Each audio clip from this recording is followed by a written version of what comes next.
Welcome back to another episode of Rock Boys Football. Believe it or not, Mario Cristobal, the Miami Hurricanes, they're 2 weeks out from starting spring practice. And this is one of those programs that, for me personally, I'm fired up to see what spring practice looks like for Miami. Not only do you have a brand new staff coming in on the defensive side of the football, you also have a ton of talented players coming into this Miami Hurricanes program.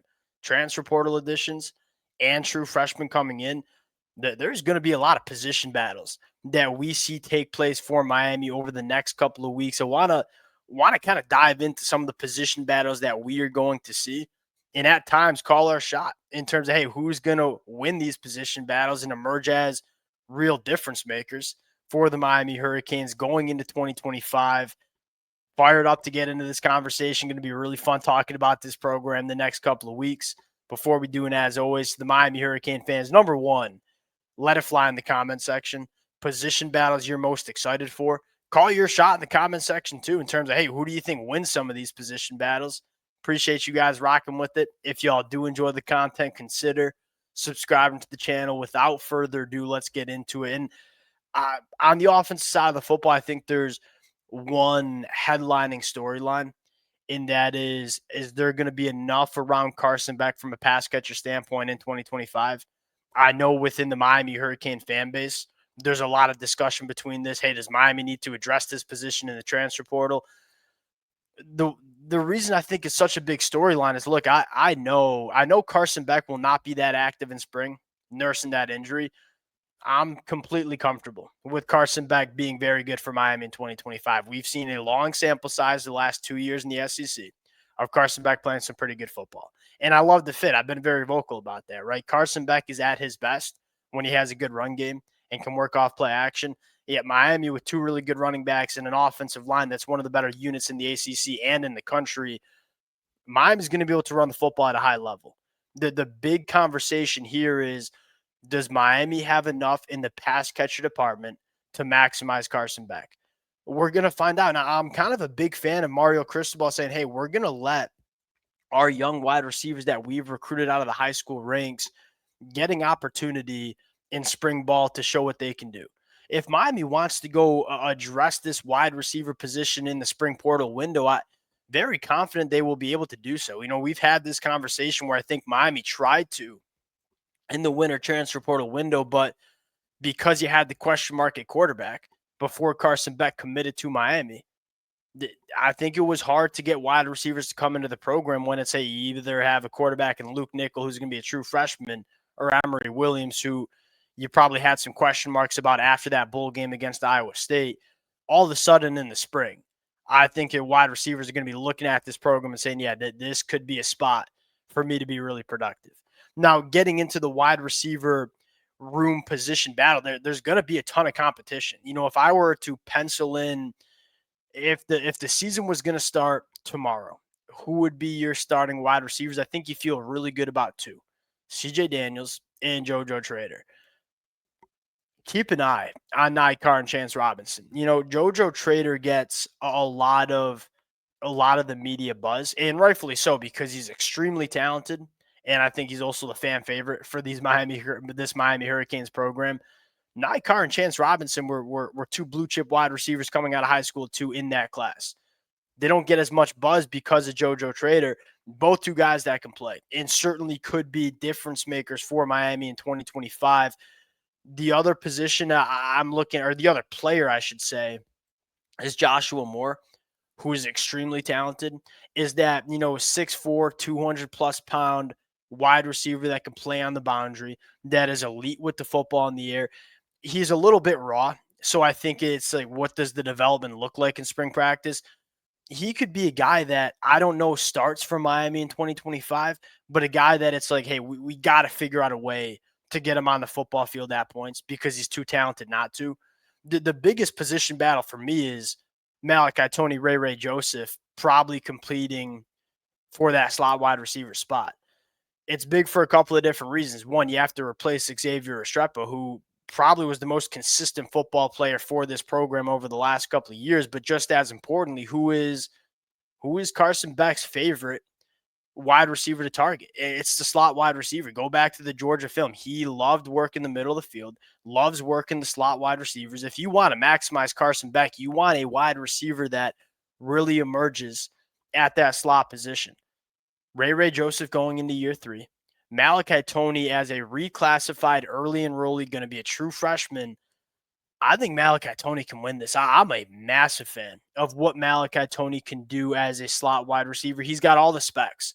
Short area quicks are elite. Probably got a little bit better of a long speed than Xavier Restrepo. I think the conversation for Malachi Toney is the development between the years. Can he do all the things that Xavier Restrepo did so well? That's creating separation, sitting it down in zone coverage, how to be a quarterback-friendly pass catcher.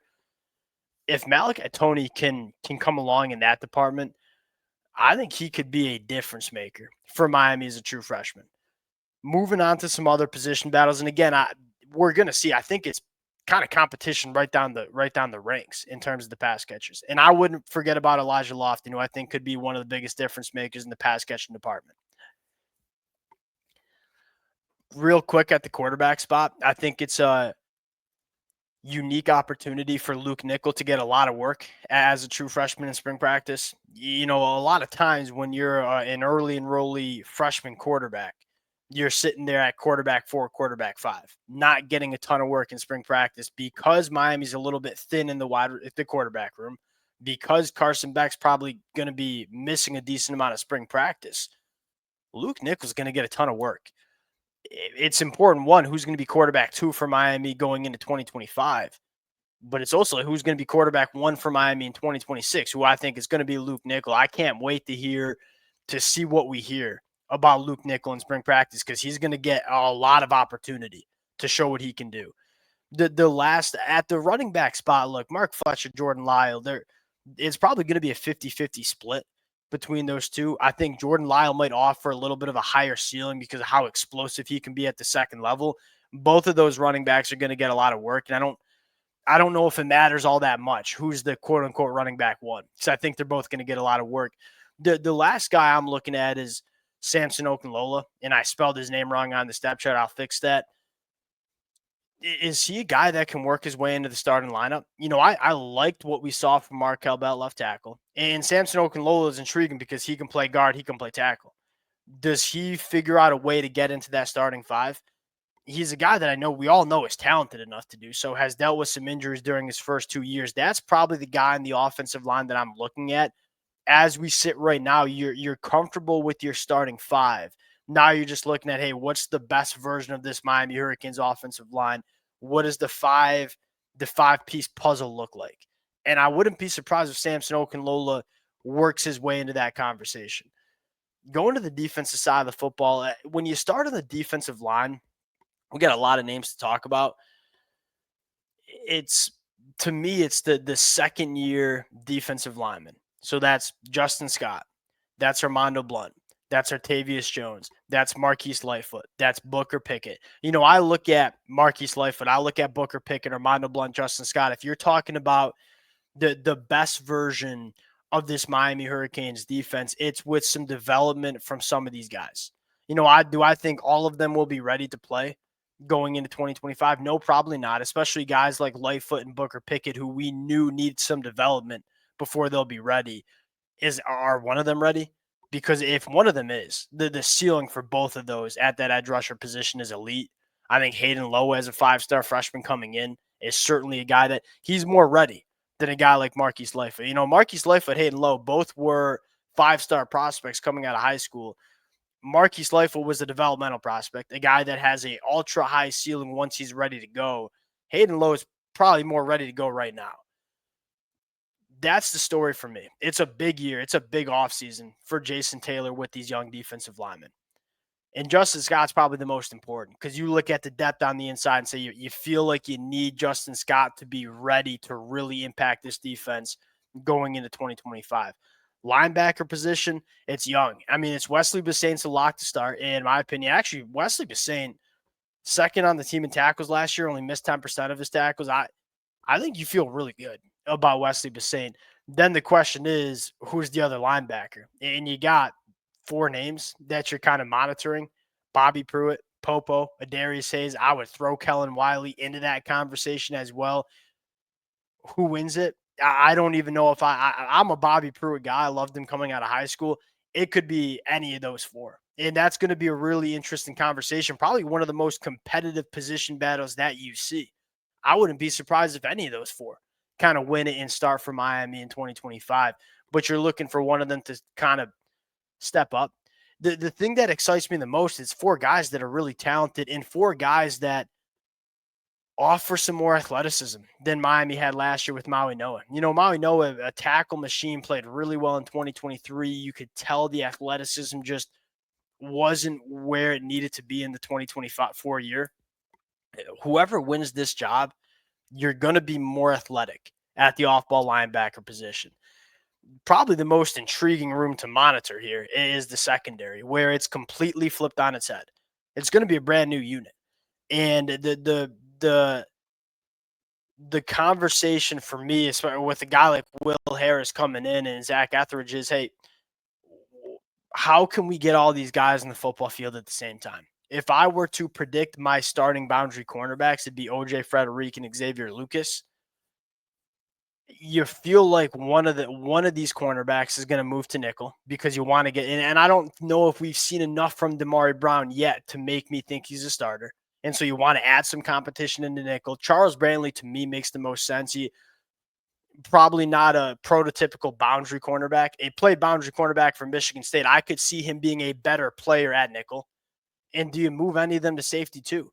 And you have Zachariah Poyser, but the rest of these safeties, I mean, even Zaquan Patterson as a true freshman was simply not ready. He very well could be ready going into year two, but could you move a guy like Ethan O'Connor to safety? I'm really part of the part of being a really good coach at the collegiate ranks, at least in my opinion, is being able to get your best football players on the field and being able to be creative doing so. This is the challenge for Miami. You're in a much better spot than you were 12 months ago. And 12 months ago, when we were previewing this roster going into spring practice, it was bleak. You kind of knew the personnel just wasn't good enough. Now the personnel is really good. Now you just got to figure out, hey, what's the best rotation? What's the best five in the secondary for this Miami Hurricanes program? And I do think you'll see Miami get creative. You know, here's a good example. It's kind of popped into my brain here. Will Harris was at Florida last year, had a guy in Triquez Bridges, was going to play safety early. They needed him to play cornerback. He ended up being a really good cornerback. You know, you've seen Will Harris move some guys around in the secondary and find success doing so. Can Will Harris do the same thing for Miami in the 2020 going into 2025? Where it's like you look at Emmanuel Carnley, you look at Ethan O'Connor, they're right now projected not to start. In my opinion, you probably want to figure out a way to get at least one of those guys on the football field as a starter in 2025. To me, that's the biggest storyline. Is that what does it look like in the back end in terms of our best five?